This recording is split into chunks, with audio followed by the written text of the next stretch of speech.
So I shared a little bit earlier that we are in the wilderness, and in fact we're in a whole new book of Torah that is called In the Wilderness. Even though we've been in the wilderness for a little while, it's taken a moment to call it the wilderness, to name it. V'yidaber Adonai al Moshe bamidbar Sinai. That's the first verse, the opening pasuk of this whole new book, Bamidbar.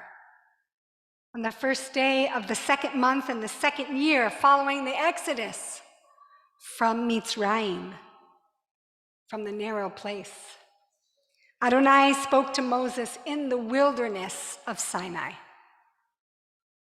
Bamidbar, in the wilderness, inside of the wilderness. We left halfway through the book of Exodus. We were there for all of Leviticus, and now we name that we are here. In English, a later name came for it called Numbers, because there is a census that's taken and some counting. But spiritually in the Hebrew, we know that we are Bamidbar, in the wilderness. And one of my very favorite midrash, which is additional teachings and tales that fill in around, inside, upside, downside of all of the lines of Torah. And here in this opening line comes this beautiful midrash from Bamidbar Rabbah.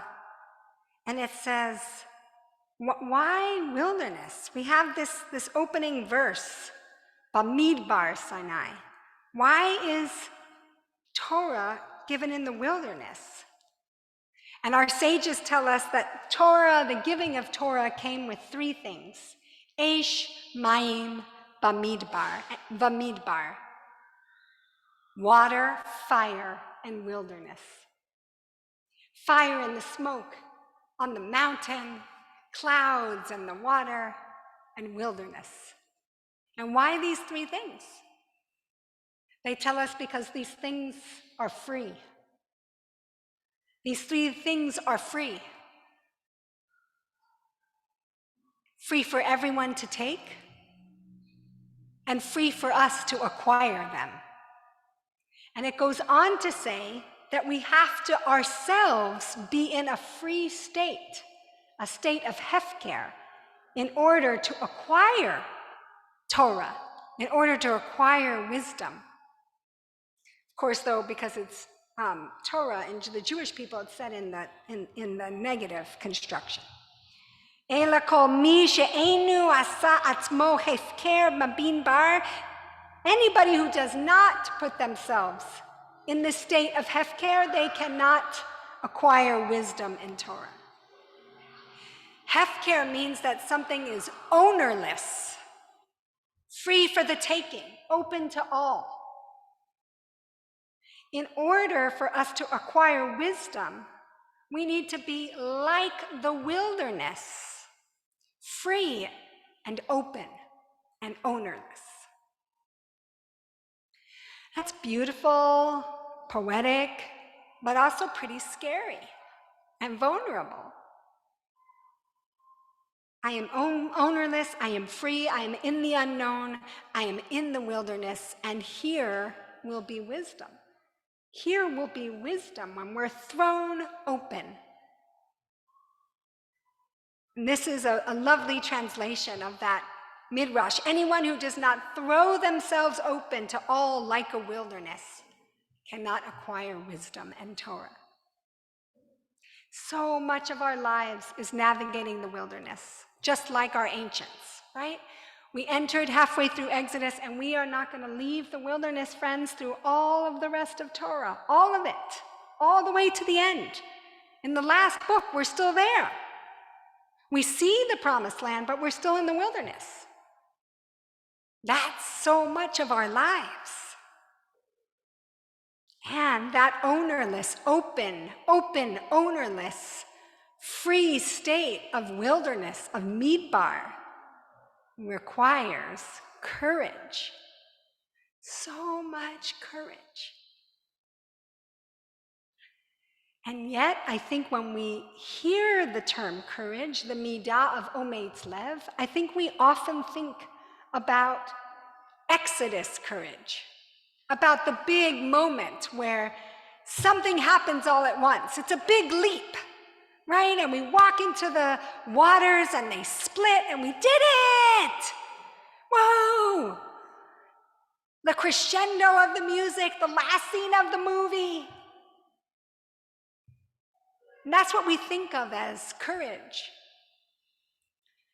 But then as soon, just verses later, as soon as we had the dancing and the singing on the other side of the water, then the people looked and saw the wilderness that stretched out before them. And they said, how are we going to eat and what are we going to drink? Immediately after Exodus is wilderness. Immediately after Exodus is wilderness courage. One big choice, one big change is then followed by the daily ongoing choices of the wilderness. We go from the big leap into living, leap into living. And every big courage of Exodus is followed by much, much, much, much, much more wilderness. We leap, and then we repeat daily repetitions of the courage of Midbar. Big leaps, lots of small daily choices that aren't often called courage, but are so much of what courage is.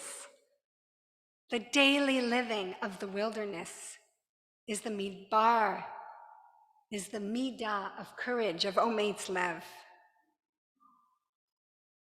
Right after the hero is in love or healthy or gotten sober or victorious, then the wilderness stretches out again and again and again. The other lie about courage that we learn is that it's solo, that it's a lone hero on some brave adventure all by themselves. All of those movies and all of that function they can take it, let them take that hero's journey away from us. Courage is collective. Daily, ongoing courage is collective. The courage of everyday living. We do it inside of ourselves and we do it together. Daily courage. I interrupt the negative voice about my body. I don't take the drink. I tell the doctor what I'm willing and not willing to do for treatment. I walk, I take the bike. I tell you that that joke is offensive. I engage in difficult conversations with people I know well. I engage with people in difficult conversations with people I don't know at all. I clarify a boundary that I need with you. I reach out to someone for help. I reach out to another person for help, and then I do it again. Daily courage. The big leaps are gorgeous and momentary. And they're preceded by all the little actions of the wilderness courage. And then they're followed by all the actions of wilderness courage. And it turns out that the same practice of Ometz Lev, strength of heart, which is how courage is called, the same practice for the big moments is the practice of the wilderness courage. And what are those? What are those practices that allow us to be in courage in our lives? There are 4 of them, and I wish I could say them in one breath. You know how language, we're limited in writing and in speaking because things have to come out in an order? If anybody wants to create a visual, I think that's the only way for this to be said all at once. Like, 4 things, because it's not linear, but they're always happening. One is that we're dancing with fear and uncertainty. The other is that we clarify the values of where we're going. The third is that we build support. And the fourth is that we go and do ongoing, continuous actions of courage. We relate to fear. We're clear in our values. We build support, and we take action every day. And then we do it again. And then we do it again. And then we do it again. And then we do it again. And then we do it again. We've been learning and practicing Courage Ometz Lev together in the Musar class this spring. That's where some of us have been inside of, practicing all 4 elements together. We're not going to do all 4 tonight. I want to be in the place of the collective and building support. But before I do, I want to say one little offering from fear, because it's where we have spent a lot of time in our learning, is the idea of the dance with fear and uncertainty. The intentional relating to fear. The intentional relating to fear. I gave a writing prompt, and I said, we're going to do either movement or writing, and I want the question to be, hi, fear, or the statement, hi, fear, what would you like to tell me? What would you like me to know, fear? And I very clearly remember the look on the face of one of the participants that was incredulous, like, I have never talked gently to fear like that. Why would I talk gently to fear? The idea is to keep fear at a distance. What would happen if we made a different choice with fear? To say that I am ready to see you and to talk to you and to hear what you want to tell me, and I am not ready to hear you and to talk to you and to hear what you want to tell me right now. The opening practice of courage, because we have no choice, is to acknowledge and relate to our fear. And you might be thinking, oh, that's so nice. What a nice idea. I want to be clear that I know that that's not easy. That is not easy. And that in my own journey, a terrifying journey in the place of illness, there were times when I had to say to the fear, I need 5 minutes. I will talk to you, I will look at you, but I need 5 minutes. I need 5 more minutes. Or I would say, I can see you and I can hear you when I am not alone, when someone is with me. And then when that person would be with me, usually my beloved, I would say, okay, fear, let's hear it. The dance with fear and uncertainty is the opening practice of Ometz Lev, of courage in the wilderness. We clarify our values. Where are we going and why?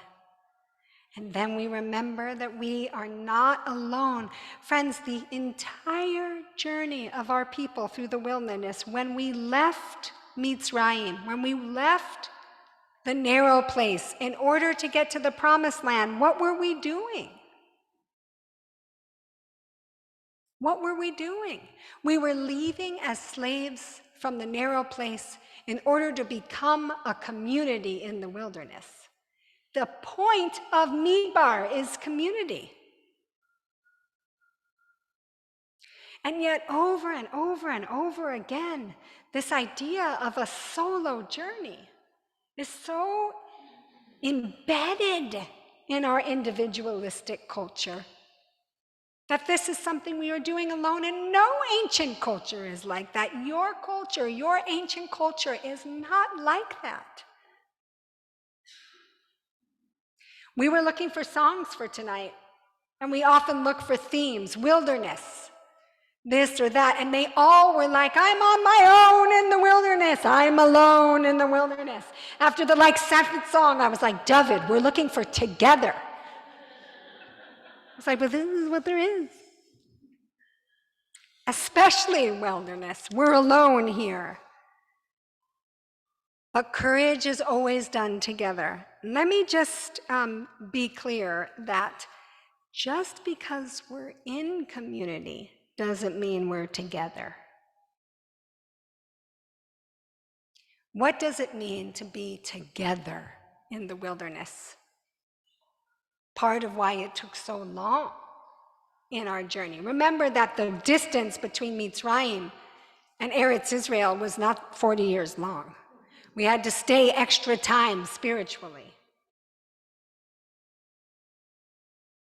I found a short little piece on this Torah portion that I wrote when I was an intern this week in rabbinical school, my little rabbi student self. And it said, I know that people go to be in temple. I'm noticing on these one-off events, life cycle, or coming to pray for somebody in need of healing, or to say the Kaddish for somebody who has died. But it strikes me that being in community is where we can navigate the wilderness together. That being in a spiritual community is where we can navigate the wilderness together.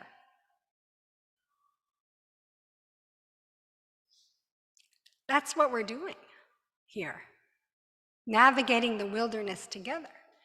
And just because we're here, again, doesn't mean that we're community. Everything that we've designed here at Nefesh is to try and create us being together in our wilderness. The times of speaking to each other during the service, the kin connect and the mutual aid, and the fourth Shabbat of the month that are those community dinners. It's not like, oh, we're not gathering all together, so it's not happening. No, we're in the wilderness together. And I know that it can take a lot to be like, well, I'm showing up. But what does it mean to show up and to connect with each other? So much of a healing of a sobriety community is because it's in community. So much of what we're doing together for our own lives and for the transformation of the world is in the collective. We are traveling through the wilderness to become a community. That last piece I want to share is that fourth aspect of making intentional action. Taking intentional actions. One of the things that we know when we study together the midot, like courage and faith and justice and patience and zerizut, enthusiasm, and all of the midot, we learn about them, but we also have to practice them. And it seems always that the practice part can be the hardest. We're good at learning, and then we go, okay, I got the idea. But getting the idea is not the same as walking and talking our practice. And I think part of what becomes hard is we think that the practices have to be huge. I'm going to wake up tomorrow and jump off that cliff courageously. And if I can't do that, then what's courage? Friends, courage comes from the small, daily, repeated actions. Picking up the phone to reach out and say, I need help.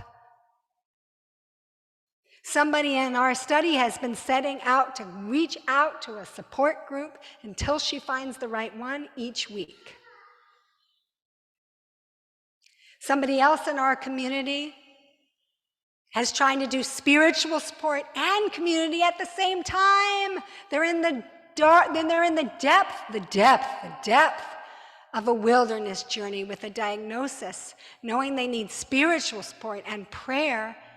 They now are Zooming their sister each evening to check in with each other and to do evening prayer together. Daily, repeated practices. It is also how transformational social change happens. All the cameras want to show up when it's time for the big movement. Well, how do movements get built? Repeated, small, everyday actions until the right moment is there. If you haven't done the work, it's not going to happen.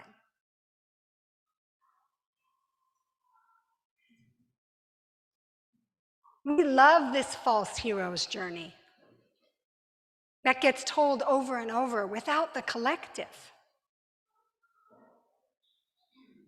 But it's not what's real.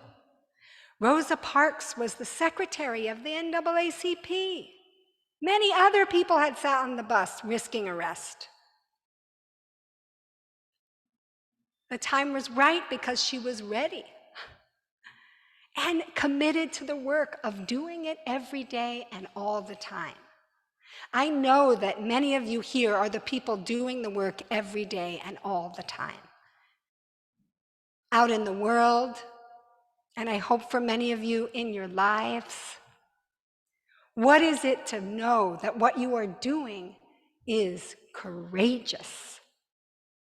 Every day, in the small ways, every day in the wilderness.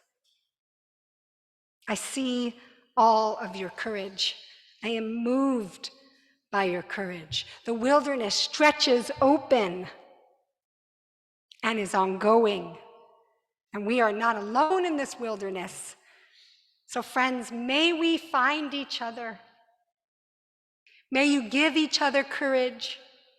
May you actively and on purpose seek out, take in support and connection.